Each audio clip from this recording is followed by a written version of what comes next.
नमस्कार दोस्तों आज की वीडियो में आपको एक ऐसा योग बताऊंगा जिसके चलते आपको ये समझ में आ जाएगा कि जीवन में किसी इंसान को अपने से बड़ी उम्र की औरत या बड़ी उम्र की लड़की में दिलचस्पी क्यों हो जाती है।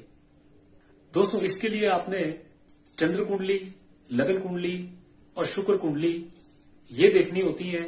इवन जो महादशा चल रही है वहां से भी 7th हाउस 7th लॉर्ड पे अपना ध्यान फोकस करना पड़ता है। ऐसे बहुत रोचक इंस्टेंसेस आप लाइफ में सुनते होंगे कि जब तक इंसान स्कूल में होता है, कॉलेज में होता है, वो अपनी फीमेल टीचर्स के प्रति बड़ा ज्यादा आकर्षित हो जाता है। कई बार क्या है कि ऑब्सेशन हो जाता है इस हद तक अपने से बड़ी उम्र की लड़कियों और औरतों के प्रति कि इंसान उसको कुछ भी मिल जाए लेकिन फिर भी वो उसी की कामना करता है, उसी को चाहता है। इस इंसान की जन्म कुंडली जो आपके साथ में डिस्कस कर रहा हूं, इनके साथ में भी ऐसी ही घटनाएं इनके जीवन में मजेदार घटी। जब तक ये स्कूल में थे तो इनकी जो सबसे पहली गर्लफ्रेंड थी वो बहुत ही खूबसूरत लड़की थी, लेकिन उसके बावजूद इनको उसकी मां में दिलचस्पी थी। स्कूल में फीमेल टीचर्स के प्रति इनका झुकाव था और ऐसा नहीं था कि इनका झुकाव जो था ये बात उन तक पहुंचा नहीं पाए। ये संदेश साफ साफ तौर पे हर बारी बताते आए कि इनको अपने से बड़ी उम्र की औरतों में ही दिलचस्पी है।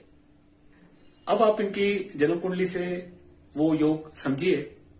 तुला लगन की कुंडली है और चंद्रमा भी लगन में बैठी है, यानी कि चंद्र कुंडली भी तुला है। यहां से आप 7th हाउस 7th लॉर्ड पे दृष्टि डालिएगा जो कि मंगल है। मंगल पे शनि की दृष्टि है। इसी चीज को आपने नमाज कुंडली से भी देखना है। नमाज कुंडली में जब आप जाएंगे वहां आप पाएंगे कि वहां पे 7th हाउस की जो राशि है वो है वृश्चिक, जिसके स्वामी है मंगल। दोबारा मंगल शनि से देखे जा रही है। लव मैरिजेस के लिए आपने क्या देखना होता है वो भी आपको समझा देता हूं। लव मैरिजेस के लिए या अट्रैक्शंस के लिए, लव अफेयर्स के लिए आपने 5th हाउस 5th लॉर्ड का कनेक्शन देखना होता है 7th हाउस 7th लॉर्ड के साथ। यहां पे पंचम भाव के स्वामी शनि है जो कि सप्तम भाव रिलेशनशिप के स्वामी मंगल को दृष्टि दे रहे हैं। तो उससे ये चीज कंफर्म हो जाती है कि जब भी कभी लव अफेयर होगा या कोई फीलिंग्स जागेंगी अपोजिट सेक्स की तरफ, वो अपने से बड़ी उम्र की औरतों में ही होंगी। इस चीज को आप शुक्र कुंडली से भी देखिएगा। शुक्र कुंडली में आप पाएंगे कि जो शुक्र है वो कर्क राशि में, कर्क राशि एक फीमेल राशि है, शुक्र फीमेल प्लैनेट है और जो कर्क राशि है वो आपकी फीलिंग्स को, भावनाओं को बताती है। शुक्र को आप देखिएगा कि वो शनि के नक्षत्र में है। अब टोटैलिटी में देखिएगा चंद्र कुंडली, लगन कुंडली, शुक्र कुंडली और 5th हाउस 7th हाउस के स्वामियों का आपस में कनेक्शन सबके सब शनि से पूरी तरह से इन्फ्लुएंस है। यानी कि ये बात बिल्कुल क्लियर हो गई कि इस इंसान को जीवन में अपने से बड़ी उम्र की औरतों में ही इंटरेस्ट रहेगा और उन्हीं के प्रति ये आकर्षित रहेंगे। इनकी जो फर्स्ट मैरिज हुई वो अपने से 8 साल बड़ी उम्र की औरत के साथ में हुई। उसके बाद में जितने भी इनके लव अफेयर्स हुए जिसके अंदर में फिजिकल रिलेशंस शामिल थे, वो अपने से अधिक उम्र की औरतों के साथ में ही हुए और बहुत ज्यादा संख्या में रहे। व्याभिचार के योग बनते हैं। नमाज कुंडली में देखिएगा कि जो शुक्र है वो मंगल की राशि में है और मंगल शुक्र की राशि में है और शनि से देखे जा रहे हैं।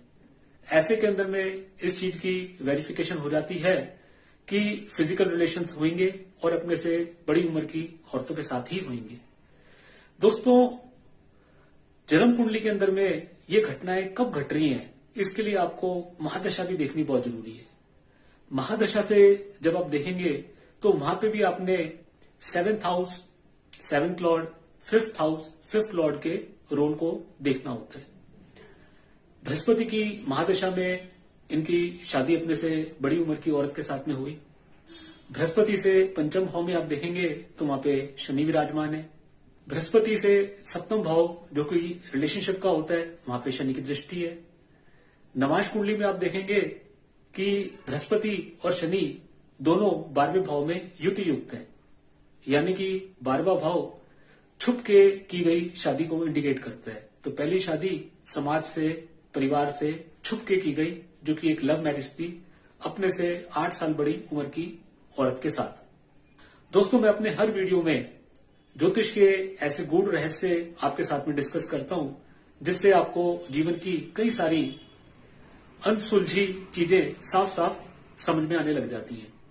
यदि कभी मुझसे कोई पर्सनल कंसल्टेशन लेने की आवश्यकता हो तो मेरे व्हाट्सएप नंबर पे कभी भी आप मुझसे कांटेक्ट करके जानकारी हासिल कर सकते हैं। Thank you. नमस्कार।